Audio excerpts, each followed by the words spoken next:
All right, let's dive into this, the deep dive. And it's a fascinating one, I have to say. The link between alcohol and hair loss. You sent some research over, and wow, I'm kind of already rethinking my, my happy hour habits. Yeah, it's a common concern for sure. Hair loss. And as you mentioned, genetics and diet, those are big players. But today we're zeroing in on alcohol. How does that fit into all of this? Right. Because it seems like everyone's heard, those things about diet and genetics and hair loss. But alcohol, that's a bit of a surprise, I think, for a lot of folks. Yeah. To kick things off, let's just get on the same page. When we talk about hair loss, the medical term is alopecia. And it's not just about your head. It can happen anywhere on the body. Oh, okay. So it's broader than just like the classic, thinning hair on the scalp kind of thing. Exactly. Now, it is normal to lose like 50 to 100 hairs a day, roughly. New ones grow in. It's a cycle. But when that cycle gets messed up, that's when you start to notice the problems. The problems, like, I guess what? Like you see more hair in the shower drain, that kind of thing. Yeah. You might see like more hair coming out when you brush it, or you might see thinning, your scalp might be more visible, or like you said, clumps of hair in the drain. That's definitely a sign something's off. Okay. So some shedding is natural, but too much is like a red flag, basically. Yeah, exactly. So then where does the alcohol fit in? Is it like directly attacking the hair itself? Is that what's happening? Actually, no, it doesn't directly damage the hair. It's more about what it does to your body overall. It's like a domino effect. Domino effect. Yeah, it kicks off a chain reaction that can eventually lead to hair loss. And just to be clear, we're not talking about, one glass of wine with dinner every now and then. Yeah. We're talking more about regular, heavier drinking. So for someone listening right now, and maybe they are enjoying a drink while they listen to us, what should they be aware of? Like what's actually going on inside when we drink too much that could lead to this hair loss? One of the big things is malnutrition. Alcohol, it's basically empty calories. But it's worse than that. It can actually prevent your body from absorbing the nutrients that your hair needs to grow. Oh, wow. So like even if you're eating healthy foods, if you're drinking too much, it's not even getting to your hair. Right. For example, zinc. It's crucial for hair growth. Yeah. And alcohol makes it really hard for your body to absorb zinc. And then on top of that, alcohol is a diuretic. So you're peeing out even more essential nutrients like magnesium, potassium, that your hair also needs to thrive. Oh, man. So it's a double whammy, right? You're not getting the good stuff in, and then you're flushing out what little you do have. Exactly. It's a recipe for nutrient depletion. And the research that you sent over, it also mentioned the thyroid. What's the connection there? Well, the thyroid is fascinating. It produces hormones that are super important for hair growth. Now, both an overactive thyroid and an underactive thyroid, they can lead to hair loss. And here's the thing. Excessive drinking can really mess with your thyroid, especially its communication with your brain.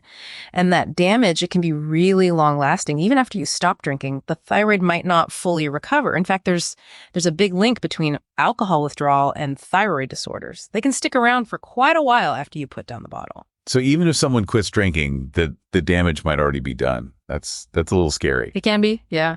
And speaking of damage, let's talk about dehydration.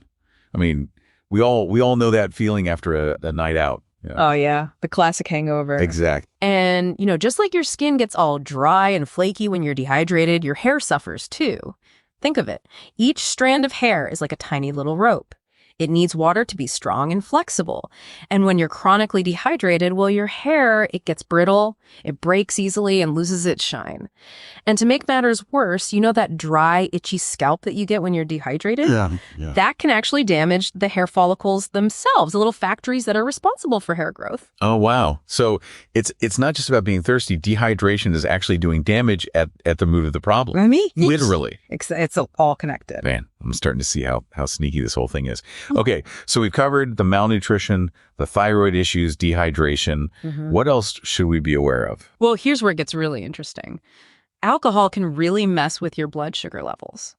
Now, a lot of alcoholic drinks, they're loaded with sugar to begin with. But then, on top of that, heavy drinking, it can actually make your body less sensitive to insulin. That's the hormone that helps your cells absorb sugar from your blood. And that's what we call insulin resistance.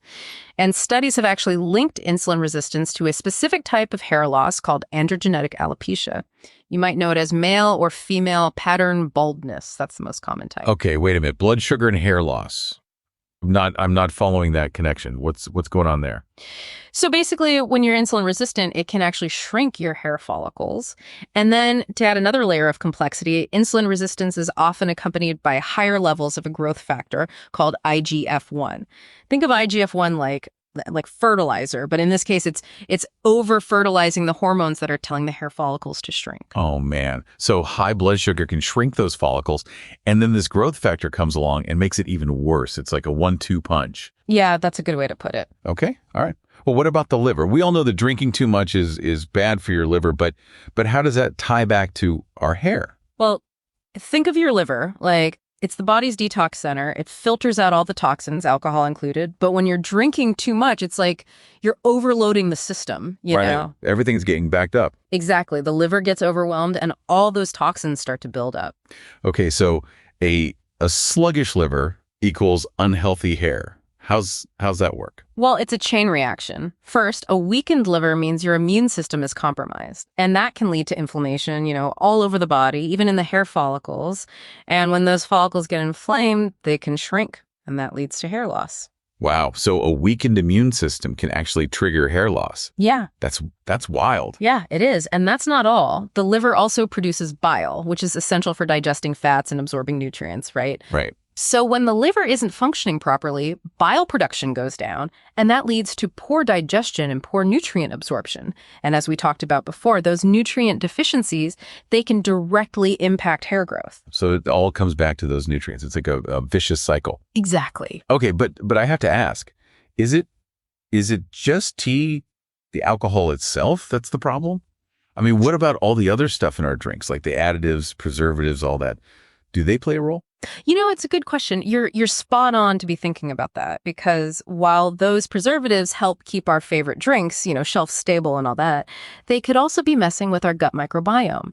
That's the trillions of bacteria that live in our digestive system. Wait, gut bacteria and hair loss. I did not see that connection coming. Yeah, it's a fascinating area of research. More and more studies are suggesting that an imbalance in our gut bacteria, which can be caused by things like those preservatives, can contribute to all sorts of health issues, and that includes potentially hair loss.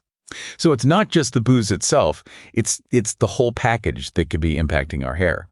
This is pretty mind-blowing stuff. It is, yeah. Okay. There's one more thing from the research I wanted to touch on.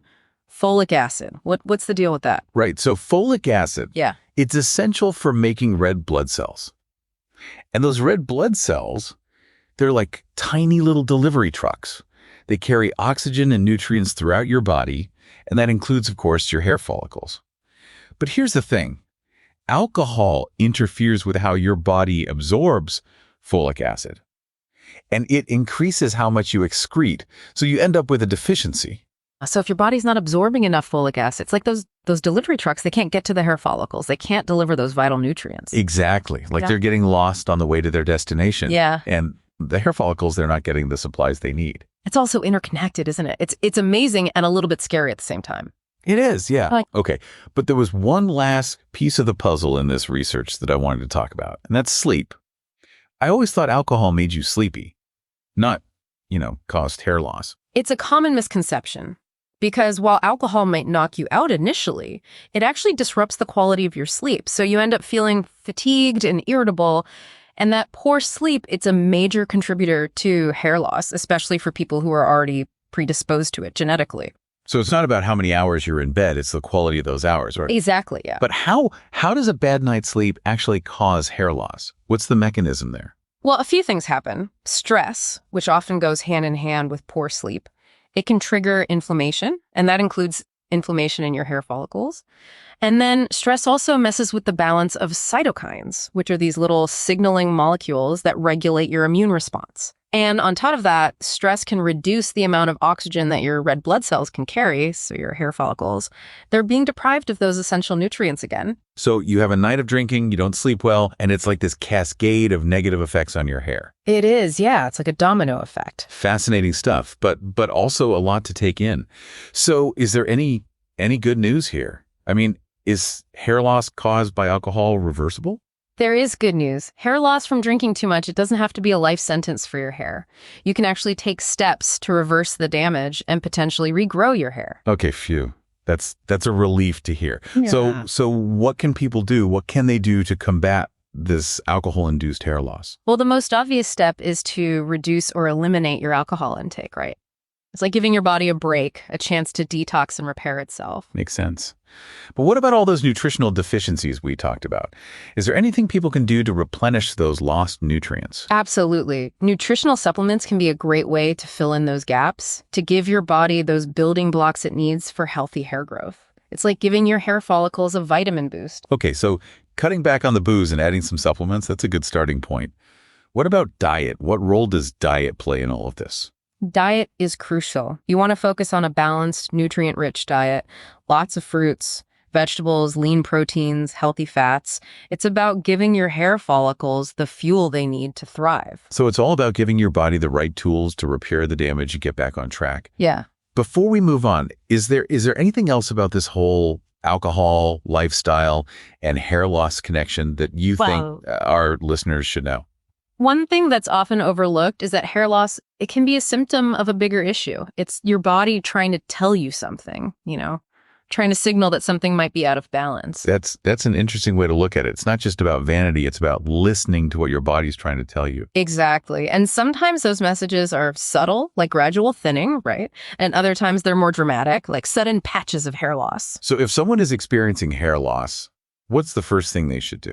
Best thing to do is see a doctor, a dermatologist, or even better, a trichologist who specializes in hair and scalp health. They can help you figure out what's causing the hair loss and recommend the best treatment. That makes sense. You got to get to the root of the problem, right? You do. Okay, well, while we're on the topic of treatment, what are some of the options available for alcohol-induced hair loss? What can people do? Well, like we've been talking about, addressing the underlying cause is key. So reducing or eliminating alcohol intake is often the first step. And then from there, the treatment options can range from lifestyle changes and nutritional supplements to medications and even, in some cases, hair transplantation. Wow. Okay, so that's quite a range. It is, yeah. So it really depends on the individual and how severe their hair loss is. Exactly. It's a personalized approach, tailored to the individual's needs and goals. Okay, I feel like I'm learning so much about hair loss today. But is there anything new and exciting happening in the world of hair loss research and treatments? Oh, there's always exciting research going on. Scientists are exploring a lot of new avenues like stem cell therapy, platelet-rich plasma injections, even gene editing techniques. Whoa, that sounds pretty futuristic. I know, right? A lot of these treatments are still in the early stages of research, but they hold a lot of promise for the future of hair loss treatment. That's really encouraging to hear. So there's hope for folks struggling with hair loss, even if traditional treatments haven't worked for them. Absolutely. The future is looking bright for hair loss treatment. Fantastic. Before we wrap up this deep dive, is there any final piece of wisdom you'd like to share with our listeners? If I could leave you with one thought, it'd be this. Hair loss is a common issue, but it doesn't have to define you. By understanding what can contribute to hair loss, including those lifestyle choices like how much alcohol we drink, you can make informed decisions, take proactive steps to support both your hair health and your overall well-being. And remember, there's a lot of support out there, from medical professionals to online communities. You don't have to go through this alone. That's such an important message. It's about taking control, finding support, and really approaching your health holistically. And remember, this deep dive, it's just the beginning. We encourage you to keep learning, asking questions, and figuring out what works best for you. Cheers to healthy hair and a happy life. It really is remarkable, isn't it, how everything's so connected when it comes to our health? It is. Who knew that? Like having a glass of wine could have this ripple effect through your whole body, all the way down to your hair follicles. It's kind of wild. It really highlights the importance of taking, a holistic approach to well-being. We can't just focus on one thing without thinking about how it impacts, everything else. Right. And it's kind of empowering too to realize that we have more control than we might think. We can make choices, like you said, that support our overall health, and that includes the health of our hair. Absolutely. It's about being proactive, not just waiting for problems to pop up and then reacting. Right. So it's not about living in fear of hair loss. It's about making those informed choices that help us feel good, healthy and confident. Exactly. Taking charge of your own health journey. I like that. Okay, you mentioned hair transplantation earlier. That sounds like a pretty serious intervention. When is that typically recommended. Yeah, hair transplantation, it's usually considered more of a last resort. It's often recommended when other treatments haven't been successful or for folks who have, really significant hair loss that's unlikely to regrow on its own. So it's not a quick fix. It's not something you would jump to right away. No, it is surgical procedure. They take hair follicles from one area of your scalp, that's called the donor site, and they transplant them to the area where you're experiencing the hair loss. That's called the recipient site. Wow. Okay. So it's a pretty involved process. Yeah. But I imagine it can be, life-changing for some people who are really struggling with hair loss. Oh, it absolutely can be. It can restore hair growth and really boost self-esteem. But it is a big decision, and it's important to talk to a qualified hair restoration specialist, make sure it's the right option for you. Yeah, makes sense. What about some of those other treatments for hair loss, like medications or those topical solutions? Do those work for alcohol-induced hair loss? It depends. It depends on the underlying cause of the hair loss and how each person responds to the treatment. For instance, medications like minoxidil, finasteride, they can be helpful for some types of hair loss, but they might not be as effective for hair loss that's specifically caused by heavy drinking. Right. It's all about finding the right treatment plan for each person. Exactly. Personalized treatment. Okay. This has been so informative. But is there anything new and exciting happening in the world of hair loss research? Any breakthroughs or new treatments on the horizon? Oh, there's always something new. Scientists are exploring lots of different avenues like stem cell therapy, platelet-rich plasma injections, and even gene editing. Whoa, those sound straight out of a sci-fi movie. I know, right? A lot of those are still pretty early in the research phase, but they have a lot of potential. Well, that's really encouraging to hear. So there's hope for folks who are struggling, even if the traditional treatments haven't worked for them. Absolutely. There's always hope. That's great. Before we wrap up, any final words of wisdom for our listeners today? Yeah, I think the main thing to remember is that hair loss is common. It happens, but it doesn't have to define you. By understanding those things that can contribute to it, like how much alcohol we drink, you can make better choices. You can be proactive and support your hair health and your overall well-being. And don't forget, there's a lot of support out there. You've got medical professionals, online communities. You don't have to go through this alone. That's such an important message. It's about taking control, finding that support, and like we've been saying, thinking about your health holistically. And for our listeners, remember, this is just the start. Keep learning, keep asking questions, and find what works best for you. Cheers to healthy hair and a happy life.